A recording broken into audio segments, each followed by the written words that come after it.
From Chaos to Clarity, AI's Problem-Solving Superpower, Part 2. Welcome back, brave explorers of the AI frontier. Let's see what today's lineup is. Let's jump right onto our agenda slide. All right, Part 2. I hope you've recovered from the mind-bending excitement of Part 1, because we are diving right back into the deep end of the AI pool. No floaties allowed in this presentation. Last time, we left our AI hero mastering the art of search and navigation. Now we're cranking it up to explore the constraint satisfaction problems. It's like trying to schedule a meeting with 10 busy executives, but the AI does it without breaking a sweat or a circuit. We'll unpack fundamental CSP algorithms. CSP is, of course, short for constraint satisfaction problems. Don't worry, it's more fun than it sounds, I promise. Then we'll venture into the thrilling world of adversarial search and games. It's like teaching AI to play chess, if chess pieces could argue back. Hold on to your neural networks, because we're also diving into Monte Carlo tree search once again. We've talked about it in Part 1, some, and we're going to talk about it more. No, it's not just about finding the best casinos in Monaco. It's even more exciting. We'll explore deep learning in game AI, where machines learn to play better than humans. Spoiler alert, your unbeatable tic-tac-toe strategy is in danger. Solving games and equilibrium finding is next. It's like teaching AI to be the perfect mediator for your family game night disputes. Trust me, you'll want this for your next Monopoly session. Finally, we'll gaze into our crystal ball at future directions and challenges. Flying cars might not be on the immediate horizon, but I guarantee the future of AI is even cooler. And there you have it, the thrilling conclusion to our two-part AI problem-solving extravaganza. Remember, in the world of AI, the learning never stops. It just gets more awesome. Let's get started. Welcome to CSP, again short for Constraint Satisfaction Problems, the universe's ultimate puzzle game, where variables are contestants, domains are their talent pools, and constraints are the tricky rules they must follow to win the grand prize. What's a CSP, you ask? Picture this. Variables represented by X, the big X. Those are our eager contestants ready to take on any value, aka role, they're given. Domains represented by the big D as in David. The talent pools our contestants can choose from. Want to be a rock star or a rocket scientist? It's all in the domain, baby. Constraints represented by C, the big C. The show's rules. No wearing the same outfit as your neighbor, no scheduling two performances at the same time. You know the drill. Formally, we call this a star-studded show. CSP equals, in brackets, X, D, C. It's a very simple formula. It's like the formula for the perfect reality TV series. Why is our show the talk of the AI town, you ask? It's the natural, real-world problems line up to be on our show. From scheduling your grandmother's bridge club to configuring the next Mars rover, CSPs are the hot tickets. One show fits all.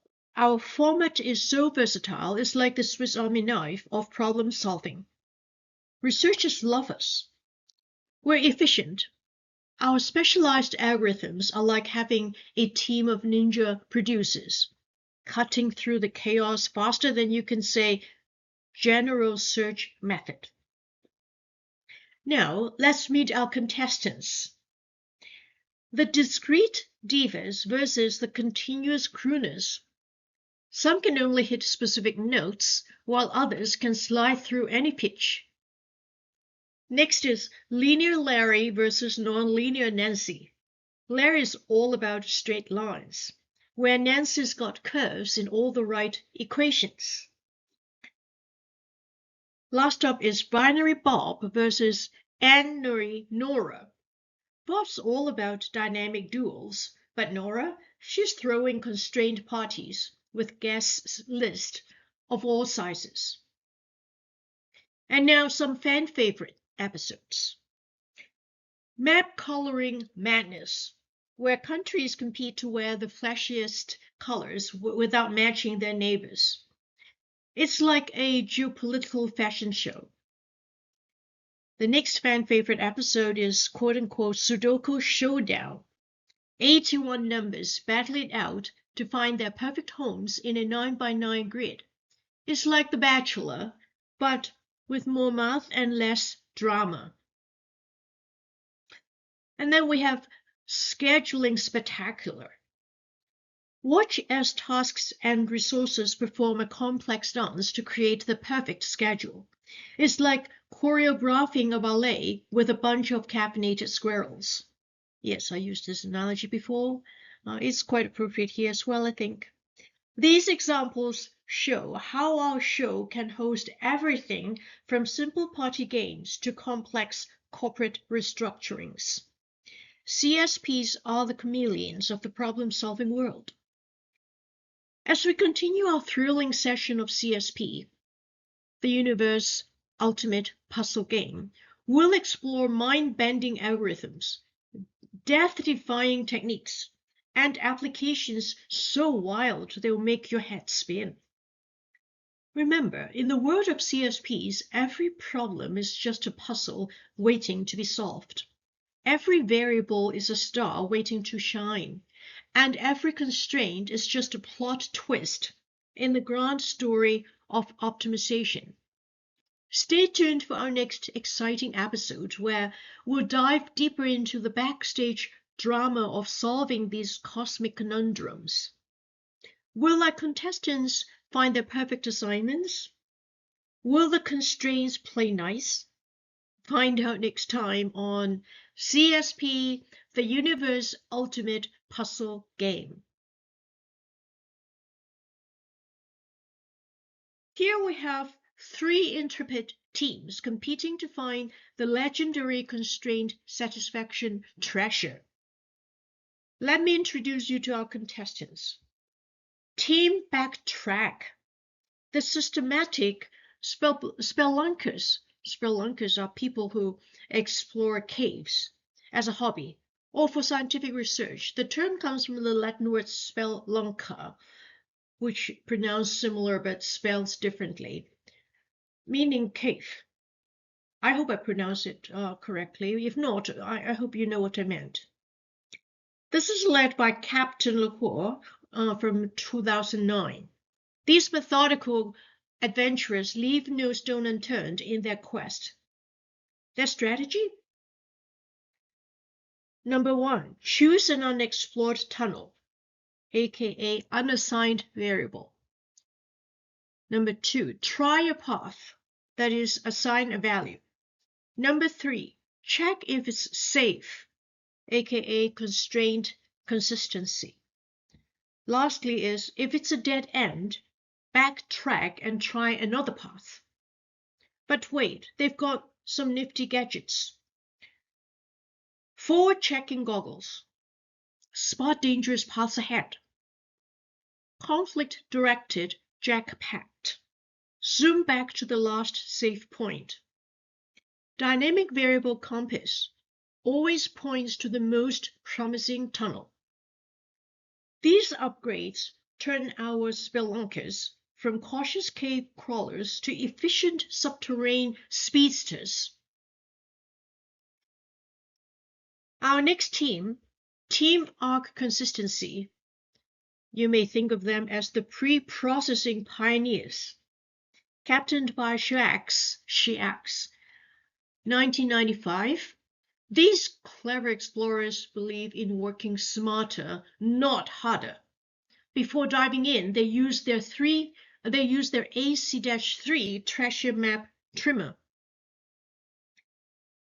What is it? Well, this is what they do. They list all the connections between landmarks, aka Q of X. Then they erase paths that lead to nowhere, aka remove inconsistent values. Third is to update the map if any paths disappear, aka propagate changes. This isn't just a one-time trick. They can use it before the hunt or even during the hunt, constantly refining their map.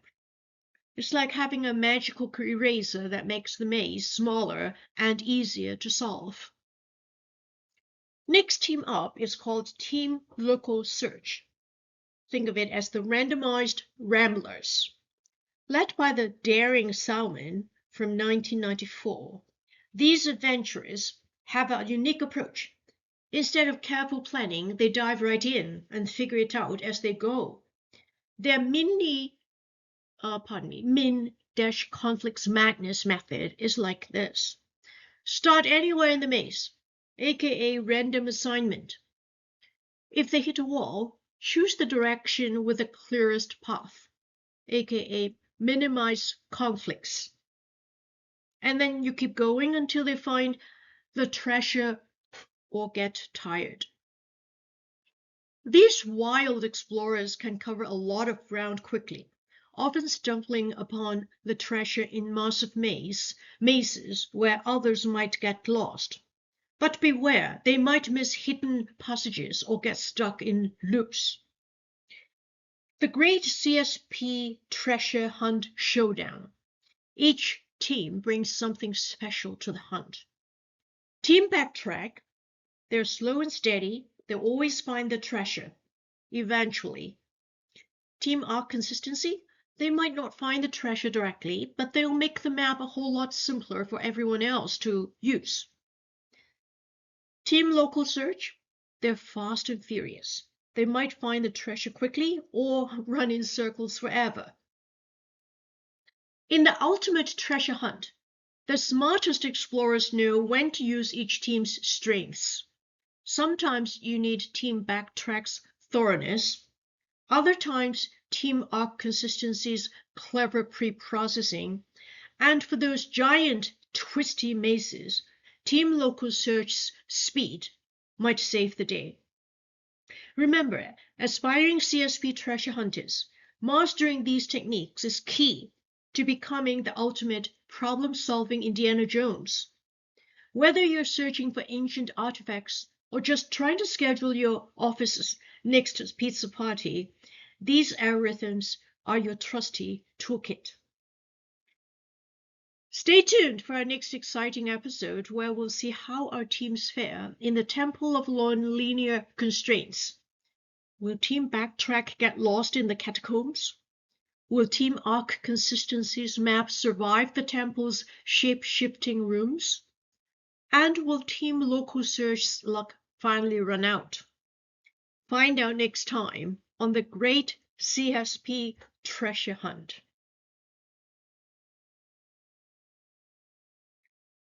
But first, I want to welcome you to the AI Gladiator Arena, where algorithms clash, bits collide, and only the smartest survive.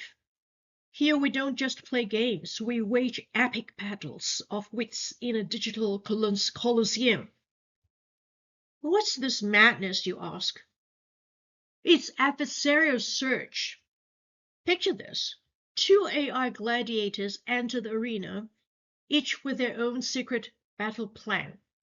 They're not just fighting, they're playing 4D chess while riding unicycles on a tight rope. Every move they make affects not just their own fate, but their opponents too.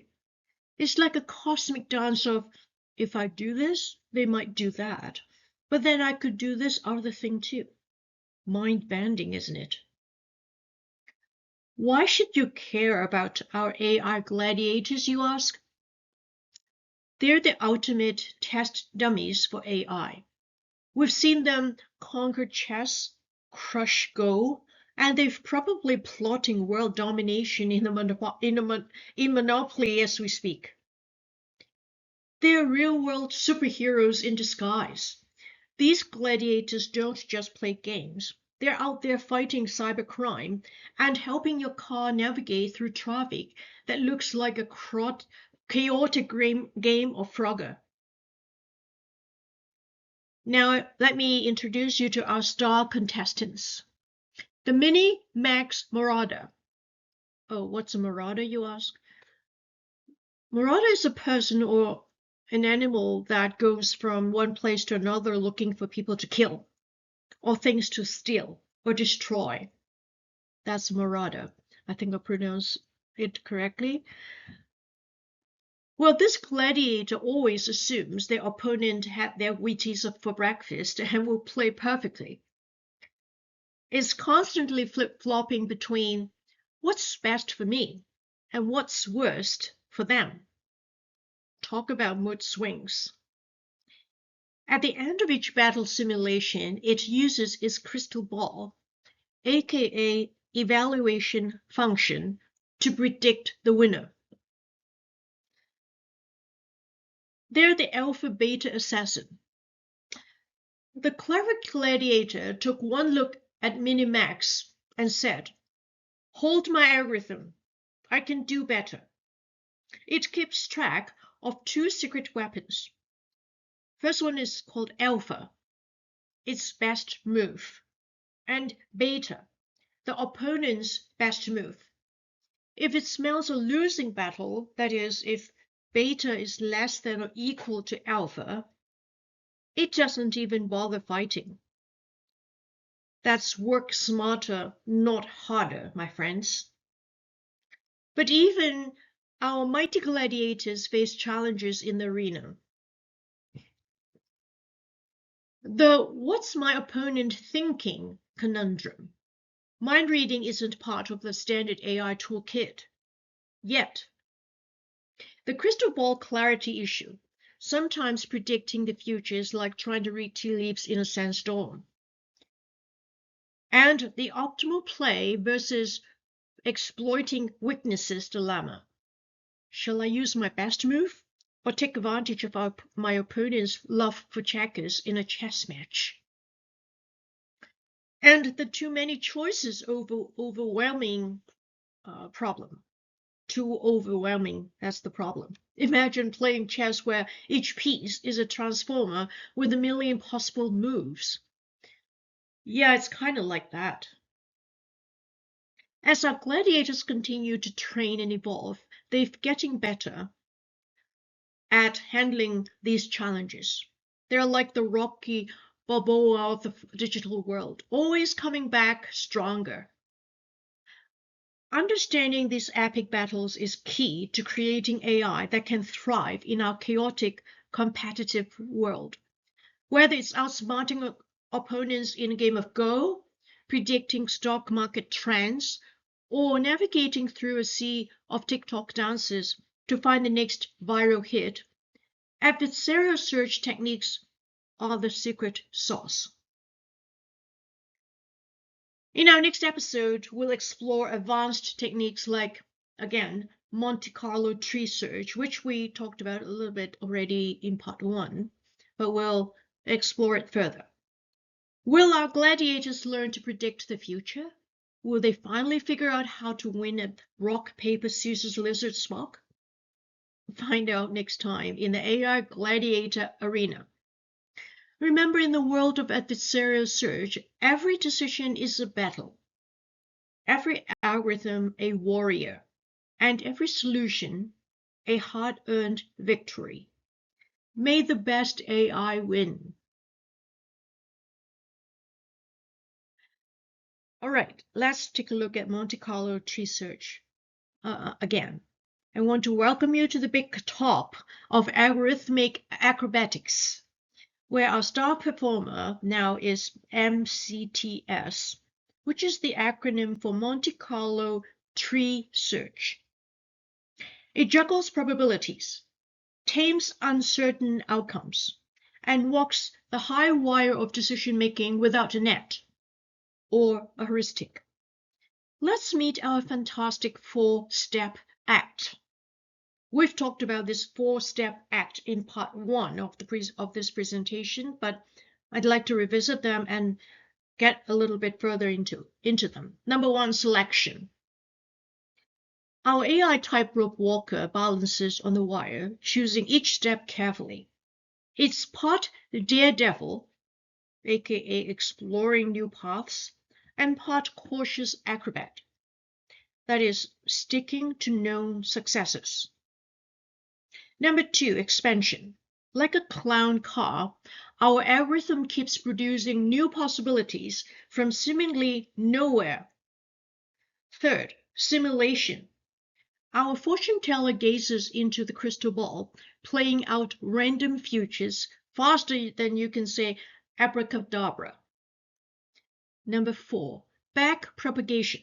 Information flows back up the tree like sap in a very clever, very fast growing beanstalk. This circus act is more versatile than a Swiss Army knife. It's a heuristic. That means no domain-specific tricks up its sleeve. Anytime. That is, can pull a rabbit out of the hat at any moment.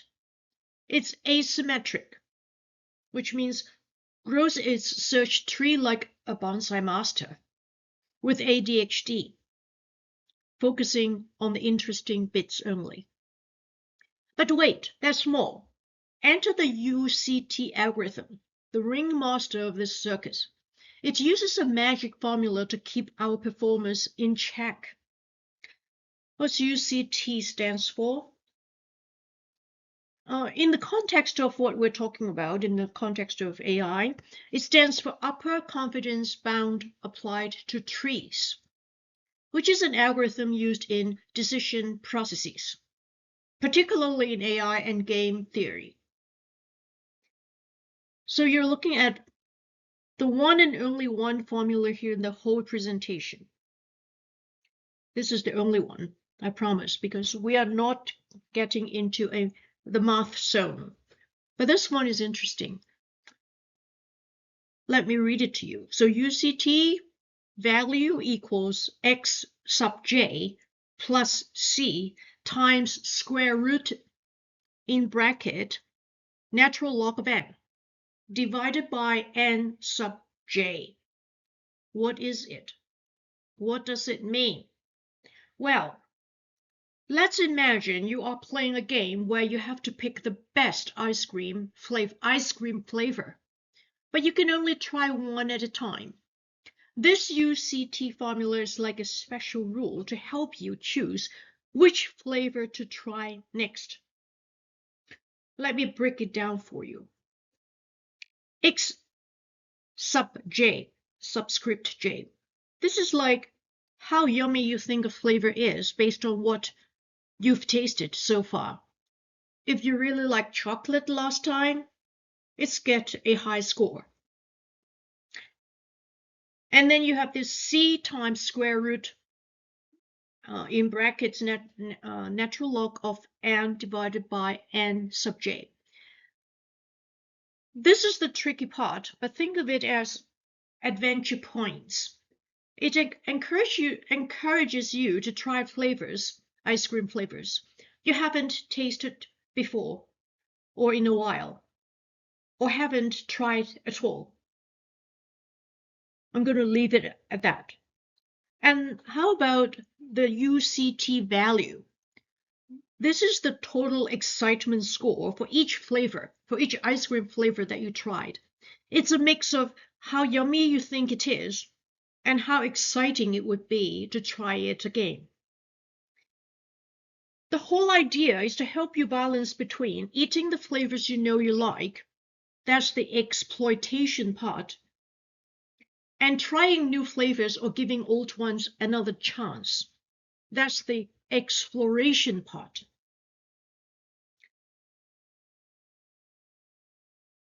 It's like giving each performer a fair shot at the spotlight while still letting the stars shine. I'm going to leave it at that. I hope that these analogies can start you thinking about what this is, and you can look it up further if you have to use it in any of your implementations, AI implementations. Now, let's talk about the greatest show on earth, AlphaGo. This AI superstar combined MCTS with deep neural networks to become the Houdini of the Go world. Its tricks include neural networks that could read the Go board like a psychic reads palms. Mixing the magic of MCTS with the power of these networks is like giving Sherlock Holmes a crystal ball. Multi-threaded search. Imagine an octopus playing Go, each tentacle considering a different move. Powerful, right? This digital dream team didn't just win, it rewrote the book on what AI can do, leaving world champion Lee Sedol feeling like he had brought an abacus to a supercomputer fight. Abacus, which is ancient, right, to a supercomputer fight. But MCTS isn't a one-trick pony. Oh no, this versatile virtuoso has been wowing audiences across the AI world. In general, game playing is the board game equivalent of a polyglot. In real-time strategy games, it's handling more options than an indecisive person in a candy store. Single-player puzzles, because sometimes the only opponent you need is yourself. Robotics and action playing, helping robots navigate the real world like a GPS on steroids.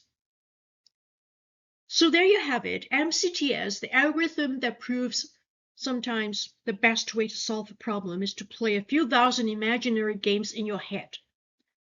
It's not crazy, it's computational genius. Remember, in the MCTS circus, every decision is a high-wire act, every simulation a death-defying feat, and every solution a standing ovation. Now, who's ready for some popcorn and probability distributions?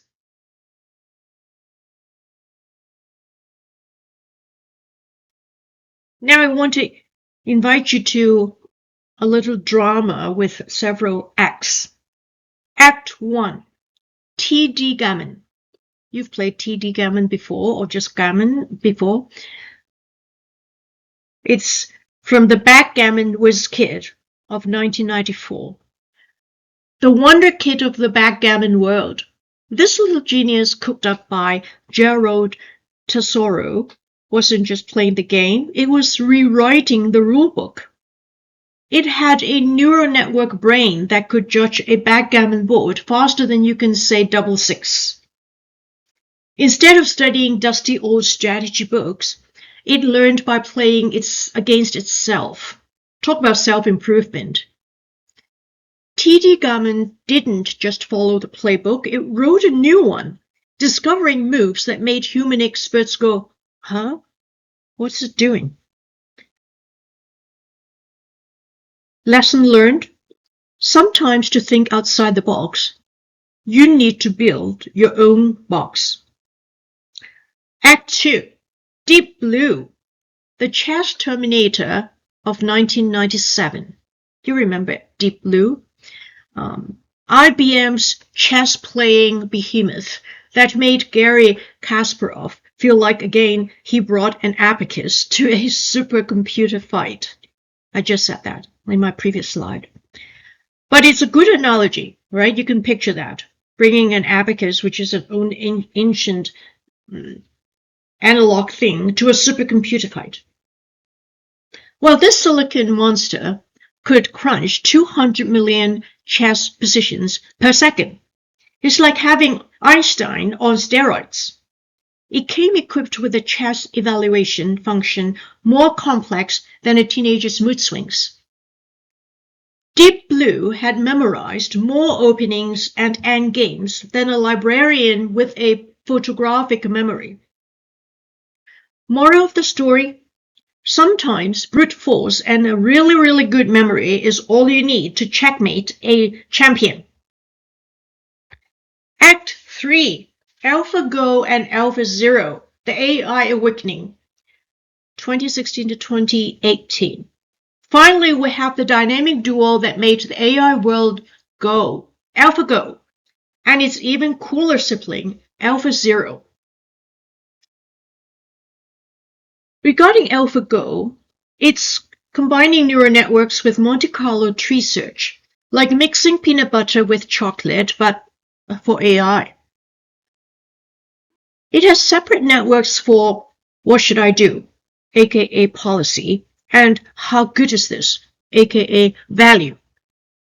It's like having a strategic advisor and a fortune teller in one package. AlphaZero said, "Hold my silicon beer," and took it even further. Learned from scratch, no human help needed. It's like a baby that grew up to be a grandmaster in a weekend. Mastered Go, chess, and shogi with the same brain. Talk about a polymath. Beat everyone at their own game, including its older sibling AlphaGo. Sibling rivalry at its finest. The grand finale act, called Beyond Games. But wait, there's more. This isn't just about playing games. It's about changing the game of AI itself. We're looking at general-purpose learning algorithms that could potentially learn anything. Today, Go. Tomorrow, world peace. Self-play isn't just for loners anymore. It's the secret sauce for strategy development. Who needs friends when you can play against yourself and become a genius? These AIs are discovering new strategies in games humans have played for millennia. Imagine what they could do in fields we haven't mastered yet. So there you have it, the evolution of game AI from a backgammon prodigy to a multi-game maestro that learns without human hand-holding. It's not just about game changing, it's world changing.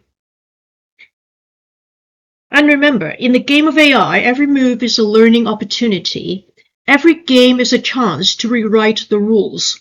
And every breakthrough brings us one step closer to, well, hopefully not robot overlords, but definitely a more intelligent future. Now, what's up for a game of interdimensional chess against our new AI overlords? Any takers? Here's another drama, little drama with several acts. Act 1, Checkers, the great board conquest of 2007. Picture this, if you will. Shriver, how do you pronounce this? Shriver and his merry band of AI wizards decided to tackle checkers. Not just play it. Oh no, they wanted to solve it. Completely. Forever. Their secret weapons? Endgame databases so vast they make your grandmother's recipe collection look like a post-it note. A proof tree with 37 trillion positions. That's more positions than their ice cream flavor combinations. The shocking revelation: perfect play leads to a draw. Talk about anticlimactic. Moral of the story: sometimes when you solve all of life's mysteries, you realize it's not about winning or losing. It's about the draw you make along the way. Act 2. Counterfactual regret minimization. The poker face revolution. Enter Sinkovich and Company in 2008 with their fancy counterfactual regret minimization, CFR in short. It's like teaching an AI to have the world's best poker face with a side of time travel. How does it work? Simply 3 simple steps. It's constantly asking, not steps, but 3 simple bullet points to explain how it works. Number 1, it's constantly asking, what if I had done this instead? Like your regretful self at 2 a.m. in the morning, but productive. Second, in 2-player zero-sum games, it's guaranteed to find a Nash equilibrium. It's like always finding the perfect promise in a you wash, I'll dry situation. It can handle games where you don't have all the information. Perfect for poker or figuring out what your cat is thinking. Oh, what's Nash equilibrium? It's a fundamental concept in game theory named after mathematician John Nash. The basic idea is in a Nash equilibrium, there's no player can benefit by changing only their own strategy if the strategies of the other players remain unchanged. It's a situation in a game where each player is making the best decision for themselves, given what the other players are doing. You can find out more about it on the internet, of course. All information is at your fingertips. Act 3. Librettus and Pluribus, the poker AI take over. Brown and Sandholm said, hold our beer, and created Librettus, again, I don't know if I pronounce it correctly, from 2017 and Pluribus from 2019. Pardon me if I pronounce the names incorrectly. These AIs don't just play poker, they make pros look like they're playing Go Fish. But they have superpowers. What are the superpowers of Librettus? Nested endgame solving is like having a crystal ball, but only for the really important parts. Self-improvement. It fixes its own weaknesses. If only we could all be so self-aware. Pluribus took it up a notch. Multiplayer game search, because poker nights are more fun with friends or multiple AI opponents. Real-time strategy adjustments is like changing your game plan mid-poker face. Less exploitable strategies is the AI equivalent of you can't con a con artist.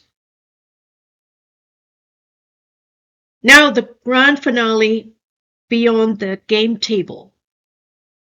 This isn't just about making AIs that can beat us at board games and poker. It's much bigger. These AIs can now handle uncertainty better than your Magic 8 ball ever could. Imagine these strategies in negotiations, cybersecurity, and stock trading. It's like having a poker champion handle your business deals. We're bringing the gap between dusty old game theory books and shiny new algorithms. It's where academia meets Silicon Valley. So there you have it.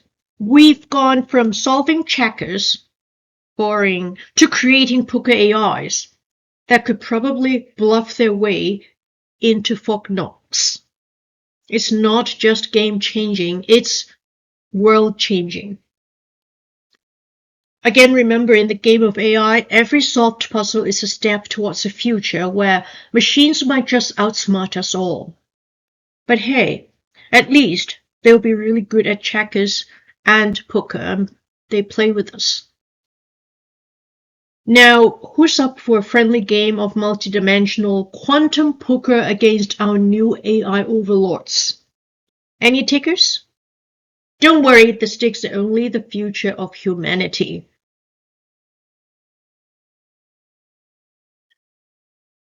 We're about to take a ride through the funhouse mirror of future game AI. It's like Disneyland, but with more algorithms and a slight chance of robot overlords. Generalization across games. The AI jack of all trades. Imagine an AI that can hop from chess to Fortnite faster than you can say rage quit. We're talking about creating the Swiss Army knife of game representations. We're talking about designing learning algorithms so adaptable they make chameleons look monochromatic.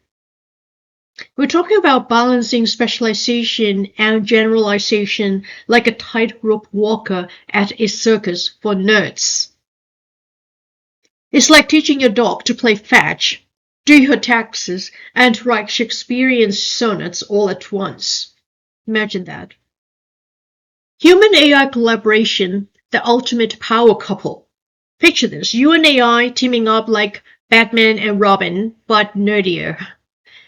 AI assistants giving you game tips like a hyper-intelligent backseat driver. Human AI teams in cooperative games, because sometimes you need a silicon friend. Explainable AI that doesn't just make moves, but writes a PhD thesis about why they're doing something. Powerful. It's not just playing with AI, it's like adopting a very smart, very digital puppy. But we have ethical considerations, of course, because even AIs need a moral compass. We're not just teaching AIs to play, we're teaching them to play nice. Ensuring fairness because nobody likes a robotic cheat. Preventing AI-assisted cheating, or how I learned to stop worrying and love fair play. Addressing addiction issues because we want just one more game, not, oops, I forgot to sleep for a week. Responsible use in education because we want to raise genius kids, not create a generation of AI-dependent zombies. Future research directions? Well, we want to boldly go where no AI has gone before. These are open-ended games, teaching AI to play Calvin Ball because why not? Calvin Ball. This delightfully chaotic concept comes from the beloved comic strip Calvin and Hobbes by Bill Watterson. So Calvin Ball is a game invented by Calvin, the imaginative 6-year-old protagonist of the comic strip, and his stuffed tiger friend Hobbes. I think I always call that tiger little tiger Hobbes. The basic concept is that the game is intentionally designed to have no consistent rules.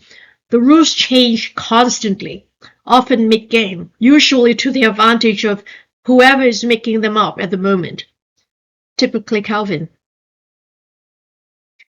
Okay, so back to the topic at hand.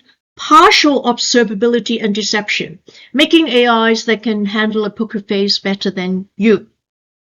Natural language in games, so you can trash talk your AI opponent and it will understand the sick burn. Connecting game AI to other domains, because why should games have all the fun? Let's talk about the ongoing challenges. The "it's not a bug, it's a feature" department. Scaling up to more complex games, from tic-tac-toe to simulate the entire universe. Integrating reasoning and learning. Teaching AIs to both think and learn, preferably not about world domination. Achieving human-like adaptability and creativity. Because we want AI that can write the next great American novel, not just beat us at Scrabble. Remember, as we peer into the crystal ball game, AI future, we're not just playing games, we're reshaping the landscape of artificial intelligence itself. We're creating AIs that don't just play, but understand, collaborate, and maybe even crack a joke or two.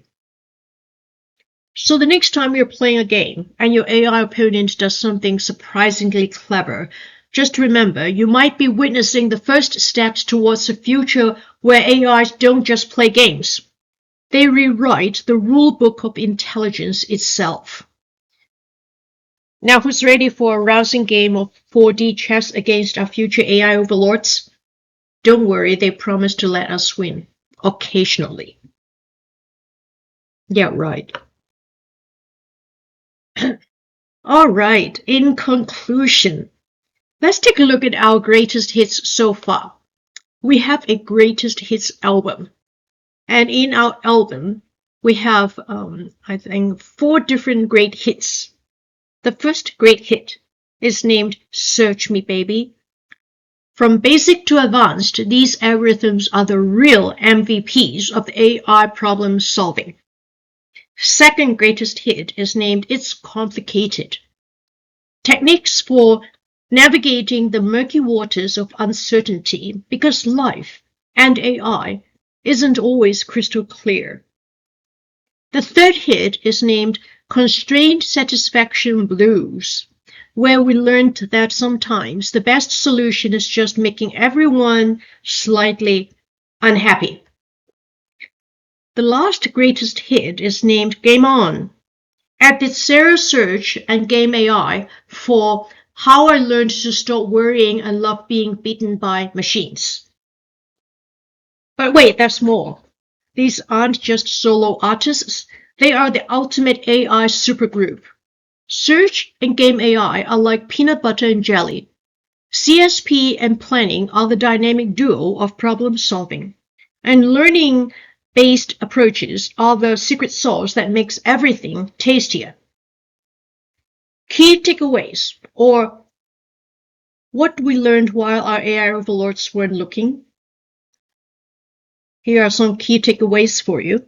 Search is the backbone of AI, like caffeine is the backbone of grad students. Handling uncertainty is crucial because even AIs need to learn to adapt. Constrained satisfaction is the Swiss Army knife of problem solving. It slices, it dices, it schedules your entire life. Game AI isn't just playing around. It's revolutionizing how we approach complex problems and making us feel inadequate at chess. Why should you care? Well, besides impressing people at parties, these aren't just academic exercises. They are the building blocks of our robot-assisted future. From helping robots navigate without bumping into everything, to planning logistics so your online shopping arrives before you forget you ordered it, to strategic planning that might one day bring world peace, or at least less chaotic board game nights. The crystal ball selection. No refunds if predictions don't come true. Learning and reasoning will become best friends forever, creating AI that's both smart, book smart, and street smart.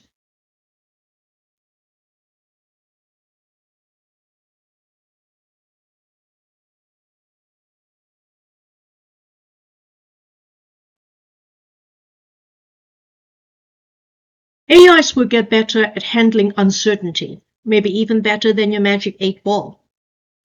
We're aiming for AI generalists that can transfer skills like a pro athlete switching sports, but with less sweating. Explainable AI will be the next big thing because even AIs need to show their work. In conclusion, we've journeyed through the land of search, problem solving, and game AI, where algorithms roam free and decision trees grow to the sky. We've seen AI evolve from simple searches to game-playing champions, all while solving real-world problems that would make even the most caffeinated humans' heads spin. Remember, every time you use a GPS, play a video game, or wonder how your social media feed knows you so well, you're witnessing the descendants of these AI techniques in action. You're not just programming computers. You're teaching silicon to think. So the next time someone asks you about AI, you can confidently say, Oh, you mean those clever algorithms that are simultaneously solving world hunger and plotting to take over the world? Yeah, I know a thing or two about that. Just maybe. Don't mention the world domination part too loudly. So the next 3 slides are some of the technical papers and peer-reviewed papers that I had gone through for the research of this presentation. As I put them together, these are the literatures that I read and cited. There are about 40 main ones that are most relevant, but there are more actually. So please feel free to pause the video to take a look at them if interested. This is the first reference slide. This is the second reference slide. And this is the third and the last one. All right, this is the end of the presentation. Now go forth and compute. See you in our next AI ML presentation series. Thank you very much for watching. Goodbye.